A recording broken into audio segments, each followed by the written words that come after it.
Halo, perkenalkan nama saya Tresya Lumba, NIM 2201804, kelas S11. Di sini saya akan mempresentasikan tentang materi semantik. Yang pertama, apakah semantik itu?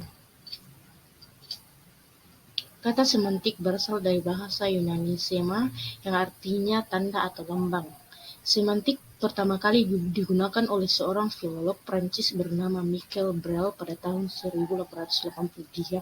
Kata semantik kemudian disepakati sebagai istilah yang digunakan untuk bidang linguistik yang mempelajari tentang tanda-tanda linguistik dengan hal-hal yang ditandainya. Oleh karena itu, kata semantik dapat diartikan sebagai ilmu tentang makna atau tentang arti, yaitu salah satu dari 3 tataran analisis bahasa, fonologi, gramatika, dan semantik. Yang kedua, hakikat makna. Menurut teori yang dikembangkan dari pandangan Ferdinand de Saussure, makna adalah pengertian atau konsep yang dimiliki atau terdapat pada sebuah tanda-tanda linguistik.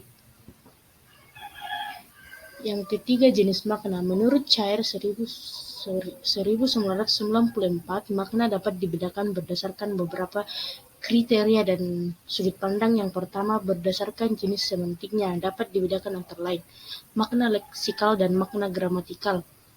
Makna leksikal dapat diartikan sebagai makna yang bersifat leksikon, bersifat leksem, atau bersifat kata.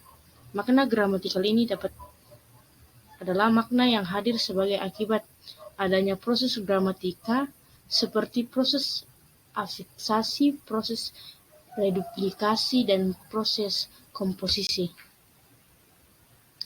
Berdasarkan ada atau tidaknya referensi. Makna denotatif dan konotatif. Makna denotatif lazim diberi penjelasan sebagai makna yang sesuai dengan hasil observasi menurut penglihatan, penciuman, pendengaran, perasaan, atau pengalaman lainnya. Jadi, makna denotatif ini menyangkut informasi-informasi faktual objektif. Kata disebut mempunyai makna konotatif apabila kata itu mempunyai nilai rasa, baik positif maupun negatif. Berdasarkan ketetapan maknanya. Makna kata dan makna istilah. Setiap kata atau leksem memiliki makna.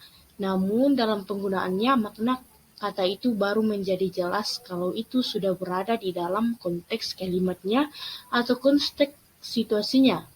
Berbeda dengan kata, istilah mempunyai makna yang jelas, yang pasti, yang tidak meragukan meskipun tanpa konteks kalimat.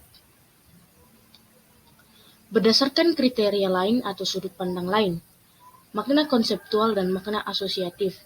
Yang dimaksud dengan makna konseptual adalah makna yang dimiliki oleh sebuah leksem terlepas dari konteks atau asosiasi apapun.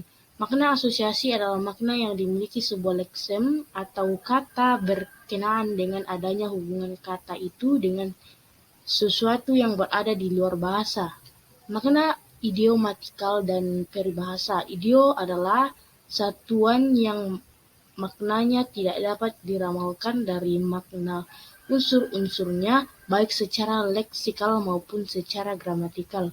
Peribahasa memiliki makna yang masih dapat ditelusuri atau dilacak dari makna unsur-unsur karena adanya asosiasi antara makna asli dengan maknanya sebagai peribahasa. Yang keempat, relasi makna.